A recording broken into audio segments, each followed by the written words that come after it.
بسم الله الرحمن الرحيم.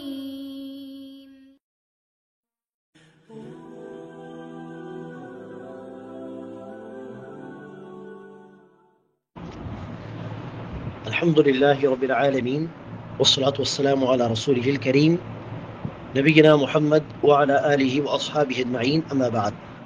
அன்பிற்கினிய மாணவ மாணவிகளே, சென்ற வகுப்பில் உது தொடர்பான சில சட்டங்களை நாம் பார்த்தோம். அதன் தொடர்ச்சியாக இந்த வகுப்பில் இன்ஷா அல்லாஹ் இன்னும் சில தூய்மை தொடர்பான, சுத்தம் தொடர்பான சட்டங்களை நாம் பார்க்கலாம். உது உடைய கடமைகள் என்று சொல்லும் பொழுது, வாய் கொப்பளித்து நாசிக்கு நீர் செலுத்தி முகத்தை கழுவ வேண்டும். அண்ட் இரண்டு கைகளை முழங்கைகள் வரை கழுவ வேண்டும்.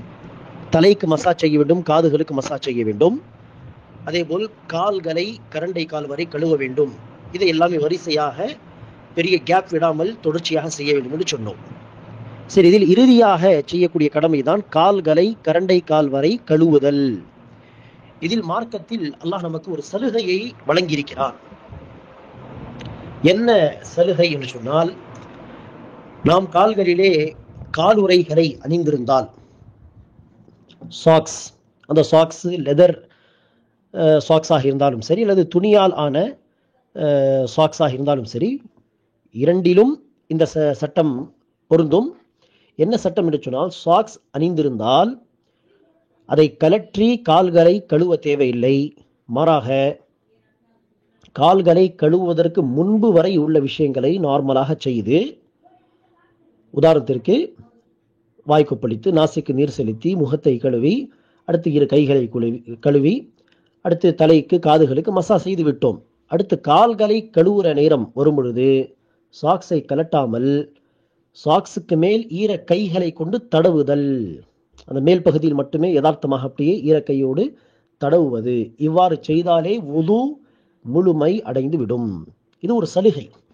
யோசித்து பாருங்கள், பயணத்தில் இருக்கிறோம், ட்ரெயினில் பயணிக்கிறோம். உதாரணத்திற்கு கால்களை கழுவுவது, வுது செய்து ட்ரெயினில் தொழுவதாக இருந்தால் கால்களை கழுவுவது சிரமமாக இருக்கும். அந்த சமயத்தில் உதாரணத்திற்கு இந்த சலுகை நீங்கள் பயன்படுத்தலாம். சாக்ஸ் அணிந்து சென்று விட்டால் நின்றபடி முகத்தை கையை கழுவுகிறோம். காலை கழுவாமல் சாக்ஸ் மீது மசாஜ் செய்து கொண்டால் அல்ஹம்துலில்லாஹ், அடுத்து சென்று நீங்கள் தொழலாம். அதேபோல் தான் ஆஃபீஸுக்கு ஜாபுக்காக வேண்டி செல்லக்கூடியவர்கள் அடிக்கடி காலையும் கழுவி தொழுவது சிரமமாக இருந்தால் சாக்ஸ் அணிந்து சென்று விட்டால் காலை கழுவாமல் மசாஜ் செய்து, அதாவது ஈர கையோடு சாக்ஸுக்கு மேல் பகுதியில் மட்டுமே யதார்த்தமாக கையை தடவி பாதங்களில் அடுத்து தொழுது கொள்ளலாம். இது மார்க்கம் நமக்கு தரக்கூடிய ஒரு சலுகை, அல்லாஹ் நமக்கு தந்திருக்கக்கூடிய ஒரு சலுகை. எனவே இந்த சலுகை பயன்படுத்துவதாக இருந்தால் சில கண்டிஷன்ஸை நாம் கவனத்தில் கொள்ள வேண்டும். ஒன்று, வுது செய்த பிறகு அந்த காலணிகளை நாம் அணிந்திருக்க வேண்டும். வுது செய்த பிறகு, வுது இல்லாமல் வுது முறிந்த நிலையில் மலஜலம் கழித்து விட்டு ஒருவர் வருகிறார், வந்து உடனே சாக்ஸை அணிந்து வேலையாக செல்கிறார். அவர் அடுத்த தொழுகைக்காக வேண்டி வுது செய்யும் பொழுது சாக்ஸ் மீது மசாஜ் செய்ய இயலாது. மாறாக ஒருவர் வுது செய்த நிலையில் இருந்து சாக்ஸை அணிந்து, அது லெதர் சாக்ஸாக இருந்தாலும் சரி, காட்டன் சாக்ஸாக இருந்தாலும் சரி, அவர் அடுத்து வேலையாக வெளியே செல்கிறார். அடுத்த தொழுகை நேரம் வரும் பொழுது உதாரணத்திற்கு சென்று மலஜலம் கழித்து தேவையை பூர்த்தி செய்து அடுத்து வுது செய்கிறார் தொழுகைக்காக. அந்த நேரத்தில் அவர் சாக்ஸை கலட்ட தேவையில்லை. மாறாக ஈரக்கையோடு சாக்ஸ் மீது பாதங்களில் மசாஜ் செய்தால் போதுமானது. எனவே வுது செய்த நிலையில் அணிந்திருந்தால் தான் இந்த சலுகை. இது ஒன்று. இரண்டாவது என்ன, மார்க்கத்தால் நிர்ணயிக்கப்பட்ட அந்த நேரத்தை நாம் தாண்டி சென்று விடக்கூடாது. மார்க்கத்தால் நிர்ணயிக்கப்பட்ட நேரம் என்பது உள்ளூரில், நம்முடைய ஊரில் இருக்கும் பொழுது ஒரு இரவு ஒரு பகல், ஒரு நாளில் உள்ள தொழுகை, ஒரு இரவு ஒரு பகல். அதற்கடுத்து நினைக்கக்கூடாது, சாக்ஸ் எப்படி அணிந்திருந்து மசா எல்லாம் செய்யக்கூடாது, அவசியம் கழட்டி விட வேண்டும். பயணத்தில் இருந்தால் 3 நாட்கள், 3 இரவு 3 பகல் என்று நபி ஸல்லல்லாஹு அலைஹி வஸல்லம் சொன்னதாக அலி ரலியல்லாஹு அவர்கள் குறிப்பிடுகிறார்கள். எனவே உதாரணத்திற்கு உள்ளூரில் இருப்பதை குறித்து சொல்வதாக இருந்தால், உள்ளூரில் இருக்கும் பொழுது நான் உதாரணத்திற்கு இன்று அசர் தொழுகை நேரத்திலே வுது செய்த பிறகு, வுது செய்த நிலையில் கால் உறைகளை அணிகிறேன். சரி, அணிந்த பிறகு மகரிப் தொழுகை நேரம் வருகிறது. அந்த சமயத்தில் இயற்கை தேவையை பூர்த்தி செய்துவிட்டு நான் உது எடுக்கிறேன். உது செய்யும் பொழுது சாக்ஸை கலட்ட நான் தேவையில்லை. மாறாக ஈர கையோடு மேல் பகுதியில் மட்டுமே பாதங்களில் மசாஜ் செய்தால் போதுமானது. எனவே மசாஜ் செய்து கொள்கிறேன் என்று சொன்னால் இங்கிருந்து அந்த கணக்கு ஸ்டார்ட் ஆகும். எங்க நான் சலுகையை பயன்படுத்தினேனோ மசாஜ் செய்வது, அங்கிருந்து அதோடைய கணக்கு ஸ்டார்ட் ஆகும். எனவே அடுத்த நாள் மகரிப் வரை நான் செய்யலாம். சாக்ஸை அணிந்திருந்து இந்த சலுகையை பயன்படுத்தி தொழலாம். அதற்கடுத்து என்ன செய்யக்கூடாது, அடுத்த நாள் இஷா வரையெல்லாம், இஷா தொழுகைக்கு உது செய்யும் பொழுதெல்லாம் அதை நான் அந்த சலுகையை பயன்படுத்தக்கூடாது. இப்படி உது செய்த நிலையில் அணிந்து சுத்தமான காலுறைகளை அணிந்து நேரம் ரசூலால் நிர்ணயிக்கப்பட்ட அந்த நேரத்தை கவனத்தில் கொண்டு இந்த சலுகையை நாம் பயன்படுத்திக் கொள்ளலாம். சரி, அடுத்ததாக பாருங்கள், குளிப்பு தொடர்பான சட்டங்களை பார்க்கலாம். மலஜலம் கழித்தால் அல்லது காற்று பிரிந்து விட்டால் உது செய்தால் போதுமானது. ஆம், சில விஷயங்களில் உது செய்வது போதுமானதல்ல, மாறாக குளிப்பது அவசியம். இதைதான் பெருந்தொடக்கு என்று சொல்வார்கள். சிறுந்தொடக்கு என்றால் அதில் உது செய்தால் போதுமானது. பெருந்தொடக்கில் குளிப்பது அவசியம். குசுல் என்று சொல்வோம் அரபியிலே குளிப்பதை. குசுல் எந்தெந்த விஷயத்தில் வாஜிபு, எப்போ எல்லாம் குசுல் கடமையாகும் குளிப்பது என்று சொன்னால், ஒன்று, விந்து வெளியேறினால், ஆணாக இருக்கட்டும் பெண்ணாக இருக்கட்டும், விந்து வெளியேறிவிட்டால் இந்திரியம் என்று சொல்வார்கள், ஸ்பெர்ம் என்று சொல்வார்கள். இது வெளியேறிவிட்டால் குளிப்பது கட்டாய கடமை. ஆண்களுக்கும் சரி பெண்களுக்கும் சரி. பெண்களுக்கும் அந்த விந்து இந்திரியம் என்பது வெளிப்படும், அவர்களுக்கும் அது உண்டு. ஒரு சஹாபிய பெண்மணி ரசூலிடம் வந்து விசாரிக்கும் போது ரசூல் சொல்வார்கள், பெண்களுக்கும் விந்து அல்லது இந்திரியம் என்பது வெளிப்படும் என்று. எனவே ஆண்கள் அல்லது பெண்கள் யாராக இருந்தாலும் சரி, விந்து இந்திரியம் வெளிப்பட்டு விட்டால் குளிப்பு கடமையாகிவிடும். ஆம், இச்சை நீர் என்று சொல்லுவோமே மதி, அது லேசான இச்சை ஏற்பட்டாலே அது நமக்கே அறியாமல் வெளிப்படும். ஆண்களுக்கும் சரி பெண்களுக்கும் சரி, அதில் குளிப்பு கடமை இல்லை, உது செய்தால் போதும் கழுவிவிட்டு. ஆனால் இந்த இந்திரியம் விந்து என்பது உடனே, அது இச்சை ஏற்பட்ட உடனே வெளியேறாது, மாறாக ஒரு கட்டத்துக்கு பிறகுதான் வெளியேறும். அது ஆண்களுக்கு வெளியேறுவது முன்கூட்டியே தெரிந்துவிடும். பெண்களுக்கு அல்லாஹ் நன்கறிந்தவன், அதை உணர்வார்களா இல்லையா என்று. ஆனால் அது மதி போன்று ஓரிரண்டு சொட்டு வராது, மாறாக அது குவான்டிட்டியில் அதிகமாக இருக்கலாம். சரியா? இதை வேறுபடுத்தி பார்த்து விந்து இந்திரியம் என்பதை எதை நாம் சொல்கிறோமோ அதை அரபில் மணி என்று சொல்வார்கள். அந்த மணி வெளியேறினால் மட்டும் குளிப்பு கடமை, ஆண்களுக்கும் சரி பெண்களுக்கும் சரி. சரி, இதை தான் அந்த பெண்மணி வந்து ரசூலிடம் கேட்பார்கள், அல்லாஹ்வின் தூதரே, ஆண்கள் கனவு பார்ப்பது போல் பெண்களும் கனவு பார்த்தால் காலையில் எழுந்து குளிப்பது அவசியமா? நபி ஸல்லல்லாஹு அலைஹி வஸல்லம் சொல்வார்கள், ஆம், ஈரத்தை உணர்ந்தால் அந்த பெண் அவசியம் குளிக்க வேண்டும். என்ன அர்த்தம்? ஜஸ்ட் அந்த கனவு பார்த்தாலே குளிப்பது கடமை கிடையாது. கனவு பார்த்து தூக்கத்தில் இந்திரியம் வெளிப்பட்டு விட்டால் தான் குளிப்பு கடமை, ஆண்களுக்கும் சரி பெண்களுக்கும் சரி. அப்போ அந்த சஹாபி பெண்மணி கேட்பார்கள், அப்படி இருக்க பெண்களுக்கும் விந்து என்பது உண்டா, இந்திரியம் என்பது உண்டா? ரசூல் அவர்கள் சொல்வார்கள், ஆம், ஏன் இல்லை? அது இல்லாமலா சில சமயம் குழந்தை தந்தை போன்று, சில சமயம் குழந்தை தாய் போன்று பிறக்கிறது என்று சொன்னார்கள். இப்படி குளிப்பை கடமையாக்கக்கூடிய ஒரு காரியம்தான் இந்த இந்திரியம் விந்து வெளிப்படுவது, மணி வெளிப்படுவது. இரண்டாவது காரணம்தான் ஆண் பெண் ஒன்று சேருவது, இல்லறத்தில் ஈடுபடுவது. உடல் உறவு கொண்டாலும் குளிப்பு கடமையாகிவிடும். அது சில நொடிகளுக்கு இருந்தாலும் சரி. ஆரம்பத்திலே ஒரு சட்டம் இருந்தது, மதீனா வாழ்க்கை ஆரம்பத்திலே. என்ன சட்டம்? கணவன் மனைவி ஒன்று சேர்ந்தால் உடனே குளிப்பு கடமையாகாது, மாறாக ஒன்று சேர்ந்து விந்து வெளிப்பட்டால் மட்டும்தான் குளிப்பு கடமை. விந்து வெளியேறினால்தான், வெளியேறவில்லை என்று சொன்னால் குளிக்க தேவையில்லை என்று இருந்தது. ஆனால் பிறகு ரசூலுல்லாஹி ஸல்லல்லாஹு அலைஹி வஸல்லம் அவர்கள் என்ன சட்டத்தை சொன்னார்கள்? இதல் தக்கல் ஹிதானான் ஃபகத் வஜபல் குஸ்ல். ஆண் பெண் இவர்களுடைய உறுப்புகள் ஒன்று சேர்ந்து விட்டால், அதாவது உடல் உறவு கொண்டால் குளிப்பு கடமையாகி விட்டது. விந்து வெளியேறினாலும் சரி வெளியேறாவிட்டாலும் சரி, அதற்கு முன்பே பிரிந்து விட்டாலும் சரி, இரண்டு பேர் சேர்ந்தாலே குளிப்பு கடமை என்று ரசூலர்கள் சொன்னார்கள். எனவே ஆண் பெண் ஒன்று சேர்ந்தால் குளிப்பு கடமை. அது 1 செகண்ட் 2 செகண்டுக்காக இருந்தாலும் சரியே. சரி, மூன்றாவது விஷயம் என்ன? குளிப்பை கடமையாக்கக்கூடிய காரியம், பெண்களுக்கு இரத்தப்போக்கு நின்று விட்டால், பெண்களுக்கு இரத்தப்போக்கு நின்று விட்டாலும் குளிப்பு கடமையாகிவிடும். அது மாதவிடாய் இரத்தமாக இருக்கட்டும் அல்லது பிரசவ இரத்தப்போக்காக இருக்கட்டும், நின்று விட்டால், தூய்மை அடைந்து விட்டால், துஹுர் என்று சொல்வோம், துஹுரை அடைந்து விட்டால் அடுத்து குளித்து தொழுவதற்கு ரெடியாகுவது பெண்கள் மீது கடமை. இந்த 3 விஷயங்கள் தான் குளிப்பை கடமையாக்கக்கூடிய காரியங்கள். ஆம், சில அறிஞர்கள் இஸ்லாத்தை தழுவினால் குளிப்பு கடமையாகும், எனவே இஸ்லாத்தை தழுவியவர் குளித்து வர வேண்டும் என்று சொல்வார்கள். குளித்தால் நல்லது, அல்ஹம்துலில்லாஹ். மற்றபடி அதை கடமை என்று சொல்வதற்கு தெளிவான ஆதாரங்கள் இல்லை. சில சஹாபாக்கள் இஸ்லாத்தை தழுவிய பொழுது, கலிமா சொன்ன பொழுது குளித்ததாக, ரசூல் குளிக்கும்படி சொன்னதாக ஆதாரம் உண்டு. ஆனால் கடமை என்று சொல்லும் அளவிற்கு தெளிவான ஆதாரங்களாக அது இல்லை. அல்லாஹு ஆலம், அல்லாஹ் நன்கறிந்தவன். ஆனால் இஸ்லாத்தை தழுவினால் அந்த கலிமா சொன்ன அந்த புதிய முஸ்லிம் குளித்து வருவது அவசியம் என்று ஒரு கருத்து உண்டு. அதேபோல்தான் இறந்த பிறகு ஜனாசாவை குளிப்பாட்டுவது அவசியம், வாஜிப். நமக்கு எப்போது குளிப்பு கடமையாகும் உயிரோடு இருக்கும் பொழுது சொன்னால் இந்த 3 விஷயங்கள்: விந்து வெளிப்பட்டால், உடல் உறவு கொண்டால், மூன்றாவதாக பெண்களுக்கு இரத்தப்போக்கு நின்று விட்டால். ஆம், இறந்த பிறகு மையத்து மீது என்ன செய்யும்?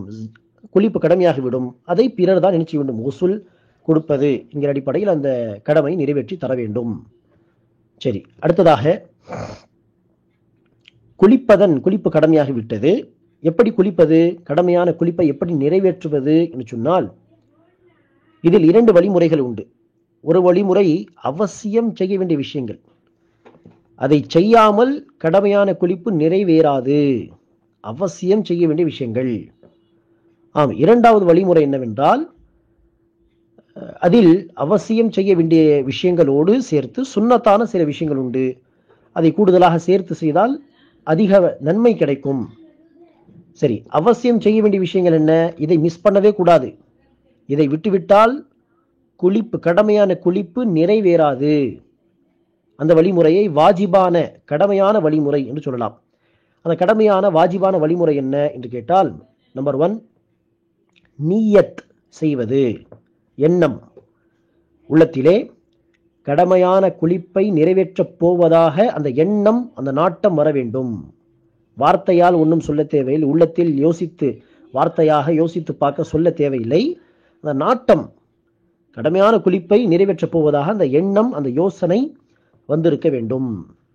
அந்த யோசனை இல்லாமல் ஒரே வேர்க்கிறது, ஒரு கடுமையான வெயில், சென்று குளித்து வரலாம் என்கிற இந்த சிந்தனையோடு குளித்து வந்தால் கடமையான குளிப்பை நிறைவேற்றுகிறோம் என்கிற சிந்தனை வரவே இல்லை. மாறாக ஃப்ரெஷ் ஆகி வரலாம், ஆஃபீஸுக்கு போக வேண்டும், சீக்கிரமாக குளித்து வரலாம் என்கிற இந்த சிந்தனையோடு மட்டுமே போய் குளித்து வந்து விட்டால் அந்த குளிப்பு என்ன செய்யாது? கடமையான குளிப்பை நிறைவேற்றியதாக கருதப்படாது. எனவே கடமையான குளிப்பை நிறைவேற்றினால்தான் அடுத்து தொழ முடியும். எனவே அந்த சிந்தனையோடு குளிப்பதற்கு போக வேண்டும். இது ஒன்று. இரண்டாவது விஷயம் என்ன? வாய் கொப்பளித்து நாசிக்கு நீர் செலுத்துவது. குளிப்பதற்கு முன்பாக வாய் கொப்பளிக்க வேண்டும், நாசிக்கு நீர் செலுத்த வேண்டும். இதுவும் கட்டாய கடமை. மூன்றாவதாக, உடல் முழுவதும் நனையும் வகையில் தண்ணீரை ஊற்றி குளிப்பது. எந்த பகுதியும் தண்ணீர் படாமல் இருந்துவிடக்கூடாது. இது 3 விஷயங்கள். இதை அவசியம் செய்ய வேண்டும் கடமையான குளிப்பை நிறைவேற்றுவதற்கு. சரி, இது சுன்னத்தாக சில விஷயங்களை கூடுதலாக சேர்த்து செய்தோம் என்று சொன்னால் கூடுதல் நன்மை கிடைக்கும். அது என்னென்ன? பிஸ்மில்லா என்று சொல்லி நீயத், முதலாவது நீயத், அது வாஜிபில் வந்து விட்டது. கடமையான குளிப்பை நிறைவேற்றுவதாக நீயத் வைத்து அடுத்து பிஸ்மில்லா என்று சொல்லி ஆரம்பிப்பது, குளிக்க ஆரம்பிப்பது. பிஸ்மில்லா என்று சொன்ன பிறகு இடது கையால்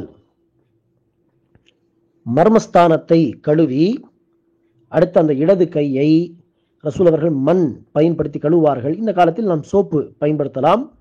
எனவே மர்ம உறுப்பை கழுவிய பிறகு இடது கையை சோப்பு போட்டு கழுவுவது. அதற்கடுத்து தொழுகைக்கு உது செய்வது போல் நார்மலாக உது செய்வது. அந்த உதுவில் வாய் கொப்பளித்தல், நாசிக்கு நீர் செலுத்துதல் உள்ளடங்கும் இல்லையா? உது செய்த பிறகு முதலாவதாக தண்ணீரை எடுத்து தலையில் போட்டு 1க்கு 3 தடவை போட்டு நன்றாக கோதி கழுவ வேண்டும். விரல்களை விட்டு முடிகளுக்கு மத்தியில் தலையை நன்றாக கோதி கழுவ வேண்டும். அடுத்து வலப்பக்கமாக தண்ணீரை ஊற்றி குளிக்க வேண்டும், உடம்பின் வலது பக்கம். அடுத்ததாக உடம்புடைய இடது பக்கம் தண்ணீரை ஊற்றி கழுவ வேண்டும், குளிக்க வேண்டும்.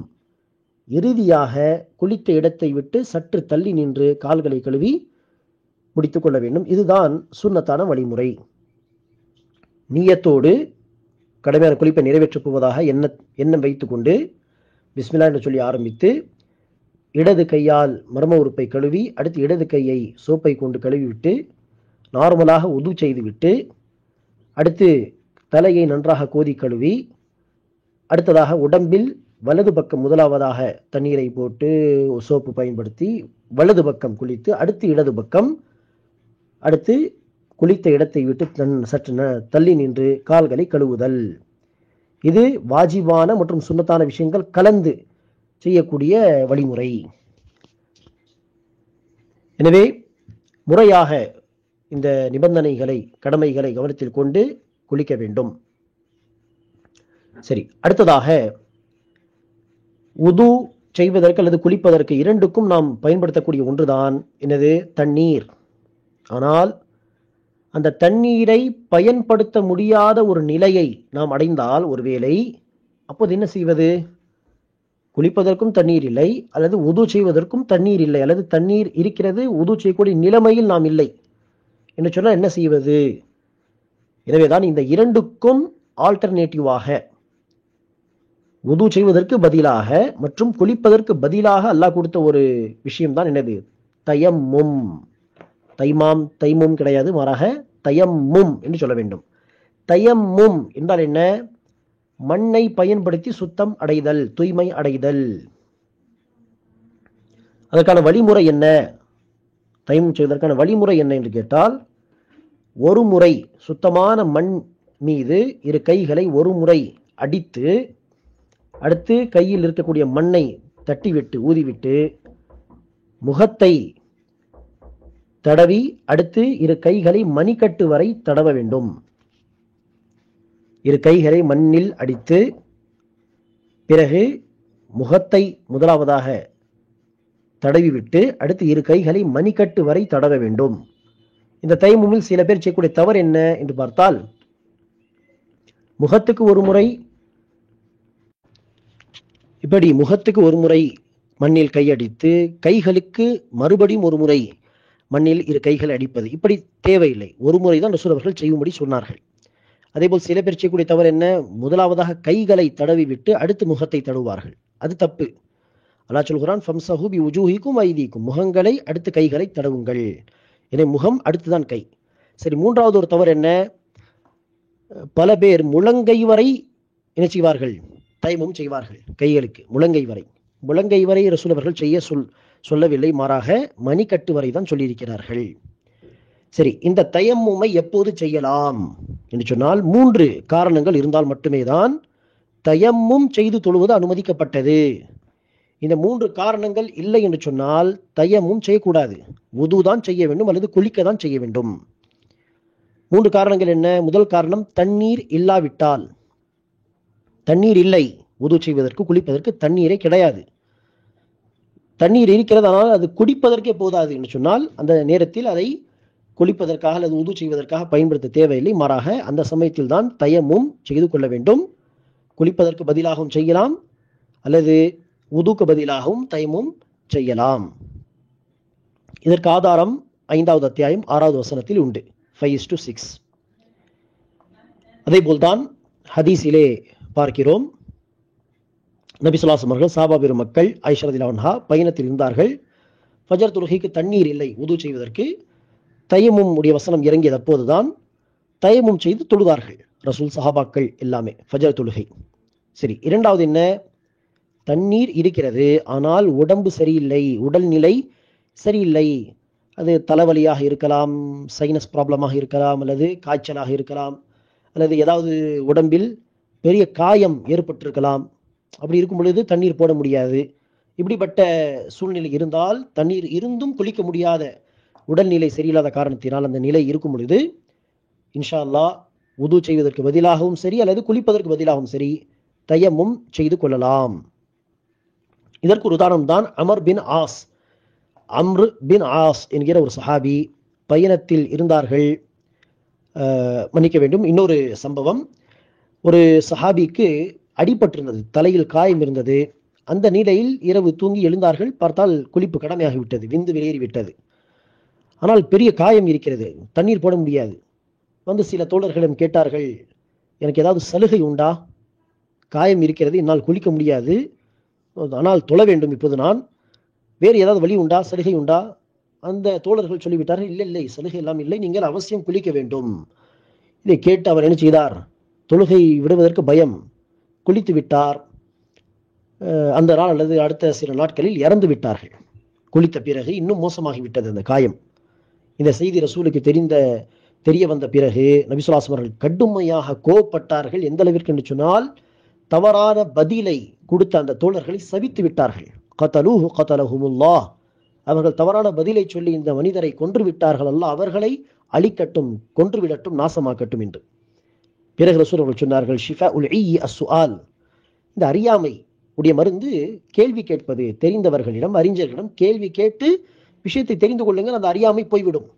தெரியாமல் இப்படி தப்பான பதிலை சொல்லி இப்படி மக்களை சிரமத்தில் போடுவது கூடாது என்பதை ரசூல் அவர்கள் உணர்த்தினார்கள்.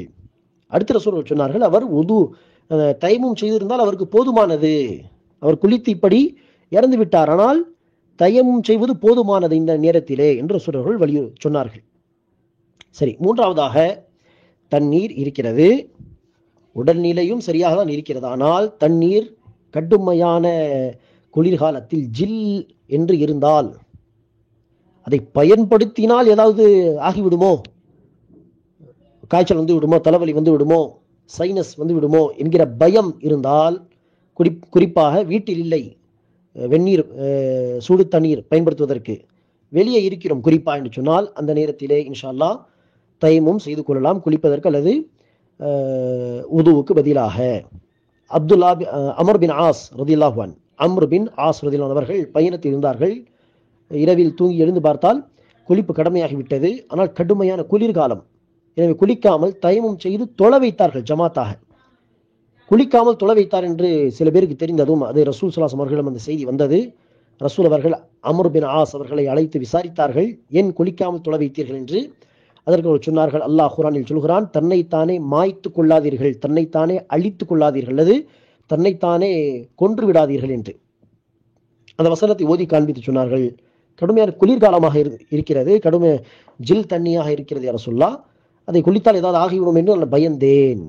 அப்படி ரசூல் அவர்கள் ஒன்றும் சொல்லவில்லை. இதுதான் 3 காரணங்கள். இந்த 3 காரணங்களுக்காக தயமும் செய்யலாம். இந்த 3 காரணங்கள் அல்லாமல் வேறு காரணத்துக்கு தயமும் செய்வது கூடாது. சோம்பேறித்தனம், ஏஞ்சி போவதற்கு பெஜாராக இருக்கிறது என்று சொல்லி, டயர்ட்னஸ் இருக்கிறது என்று சொல்லி எல்லாம் காரணம் சொல்லி நெசிக்கூடாது, தயமும் செய்யக்கூடாது. சரி, அடுத்ததாக இறுதியாக மாதவிடாய் மற்றும் பிரசவ இரத்தப்போக்கு தொடர்பான சில சட்டங்களை சுருக்கமாக நாம் பார்க்கலாம்.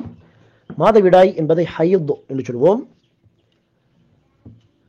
பிரசவ இரத்தப்போக்கு என்பதை நிஃபாஸ் என்று சொல்வார்கள். சரி, இந்த ஹைத் என்கிற அந்த மாதவிடாய் இரத்தம் என்பது ரசூல் அவர்கள் சொல்கிறார்கள் ஹதீஸில், அது கருப்பாக இருக்கும், அதாவது டார்க் ரெட்டு அல்லது கருப்பு நிறம், கருப்பு என்று சொல்லும் அளவிற்கு டார்க் ரெட். இது மாதவிடாய் இரத்தம், அது அறியப்பட்டது, அதாவது பெண்களுக்கு தெரியும் மாதவிடாய் இரத்தம் என்றால் எப்படி இருக்கும் என்று பெண்களுக்கு தெரியும். இது அந்த இரத்தம் வெளிப்பட்டால் அதுதான் என்னது, ஹைத், மாதவிடாய். சில பேருக்கு அந்த இரத்தம் வெளிப்படுவதற்கு முன்பாக மஞ்சள் நிறத்திலோ அல்லது அழுக்கு போன்று அந்த கிரே கலரிலே ஏதாவது ஒரு இது வெளிப்படுவதாக தெரியலாம். அப்படி தெரிந்தாலும் அதை பொருட்படுத்த தேவையில்லை. மாதவிடாய் இரத்தம் என்றால் என்ன என்று பெண்களுக்கு தெரியும். மாதவிடாய் இரத்தம் வெளிப்பட்டால் தொழுகை விட்டால் போதுமானது. அதற்கு முன்பு எல்லோ கலரில் ஏதாவது தெரிந்தாலோ ஆரஞ்சு கலரில் தெரிந்தாலோ தொழுகை விட தேவையில்லை.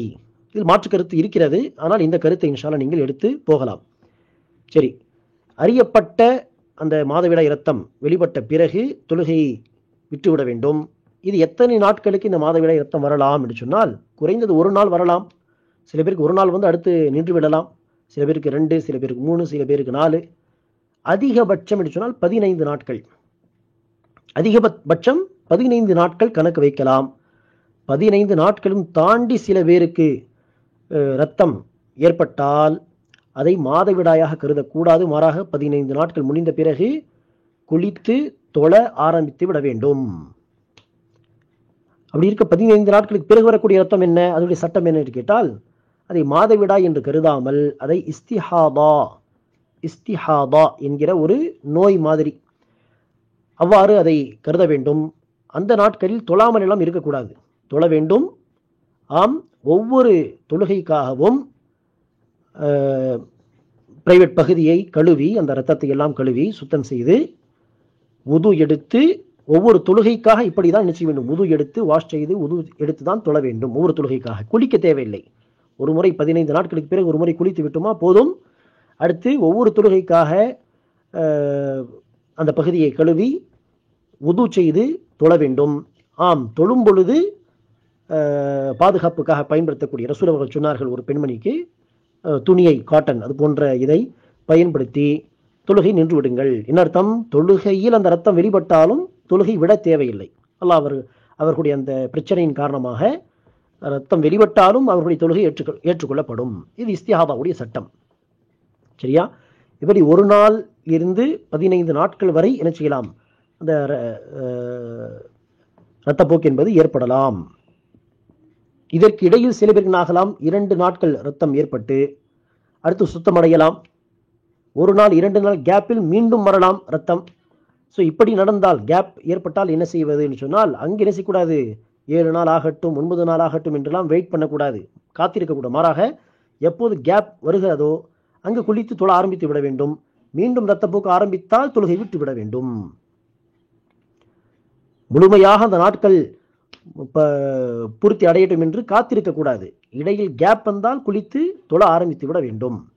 சரி, எப்படி தூய்மை அடைந்து விட்டோம் என்பதை அறிந்து கொள்வது என்று சொன்னால், ஒரு அடையாளம் வெள்ளைப்படுதல் ஏற்படுவது.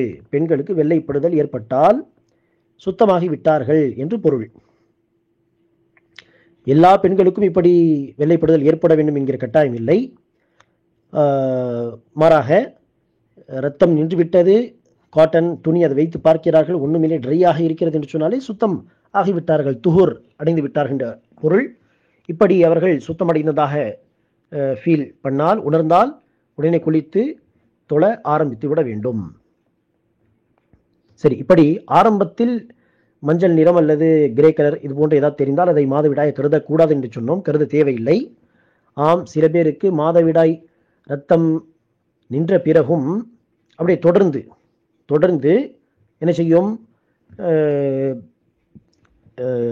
வேறு நிறத்திலே, மஞ்சள் நிறத்திலே அது போன்ற ஏதாவது வெளிப்படும். அப்படி தொடர்ந்து வெளிப்பட்டால் அதுவும் நிற்கும் வரை காத்திருக்க வேண்டும். அதையும் மாதவிடாயாக கணக்கிட வேண்டும். ஆம், ரத்தம் நின்ற பிறகு சுத்தம் அடைந்ததாக உணர்கிறார்கள். சரியா? வெள்ளைப்படுதல் ஏற்படுவது உதாரணத்திற்கு, அல்லது ட்ரையாக இருக்கிறது என்பதை அவர்கள் உணர்கிறார்கள். அதற்கு பிறகு ஒரு நாள் கழித்து உதாரணத்திற்கு மஞ்சள் நிறத்தில் ஏதோ வெளிப்படுகிறது என்று சொன்னால் அதை மாதவிடாயாக கருத தேவையில்லை, அதை கன்சிடர் பண்ண தேவையில்லை. சரி, பிரசவ இரத்தப்போக்கு என்று எடுத்துக்கொண்டால் அங்கு குறைந்தது ஒரு நாள் அந்த பிரசவ இரத்தப்போக்கு ஏற்படலாம். அதிகபட்சம் 40 நாட்கள், அதிகபட்சம் 40 நாட்கள் என்கிற செய்தி ஹதீஸில் வந்திருக்கிறது. இதற்கிடையில் சில பெண்களுக்கு என்ன ஆகலாம், 15 நாட்களில் இரத்தப்போக்கு ஸ்டாப் ஆகிவிடலாம். அங்கே செய்யக்கூடாது, பெண்கள் 40 நாள் வரை தொழாமல் எல்லாம் இருக்கக்கூடாது. ரத்தம் நின்று விட்டதா, துஹூர் அடைந்து விட்டதாக உணர்கிறீர்களா, குளித்து தொழ ஆரம்பித்து விட வேண்டும். 40 நாட்கள் என்கிற கணக்கெல்லாம் மேக்சிமம். அது சில பெண்களுக்கு என்ன ஆகும், 10 நாட்கள் இரத்த போக்கு ஏற்படும், ஒரு 5 நாட்கள் இரத்தப்போக்கு வர இருக்காது, ஸ்டாப் ஆகிவிடும். அடுத்து மீண்டும் சில நாட்கள் ஏற்படும். இப்படி கேப் வந்தாலும் என்ன செய்ய வேண்டும், அந்த கேப்பிலே ஏற்கனவே மாதவிடாய் தொடர்பாக சொன்னது போல் பிரசவ இரத்த போக்கிலும் 40 நாள் என்பது மேக்சிமம். இதற்கு மத்தியில் எப்போது தூய்மை அடைந்தாலும், துஹூர் அடைந்தாலும் குளித்து தொழுவது கட்டாய கடமை. மேக்சிமம் 40 நாள் தாண்டி யாருக்காவது வந்தால், ஏற்கனவே மாதவிடாயில் 15 நாட்கள் தாண்டி வந்தால் சொன்னோமே, அதுபோன்று 40 நாள் தாண்டி வந்தால் அது பிரசவ இரத்தப்போக்கு கிடையாது. 40 நாளுக்கு பிறகு வரக்கூடியது அது இஸ்திஹாபா என்கிற ஒரு வகையான வியாதி. ஸோ அங்கு குளித்து, ஆரம்பத்தில் ஒரு முறை குளித்து, அடுத்து ஒவ்வொரு தொழுகைக்காக உது எடுத்து அந்த பகுதியை கழுவி உது எடுத்து தொழ வேண்டும். தொழும் பொழுது ரத்தம் வெளிப்பட்டாலும் தொழுகை விட தேவையில்லை இன்ஷா அல்லாஹ். இது சுருக்கமாக இந்த இரத்தப்போக்கு தொடர்பான சட்டங்கள். அல்லாஹ் சுப்ஹானஹு வ தஆலா நம் அனைவருக்கும் மார்க்க கல்வியை தேடி அந்த மார்க்க கல்வியின் அடிப்படையில் ஒவ்வொரு இபாதத்தையும் முறையாக செய்யக்கூடிய பாக்கியத்தை தருவானாக. ஆமீன். அஸ்ஸலாமு அலைக்கும் வரஹ்மத்துல்லாஹி வபரகாத்துஹு.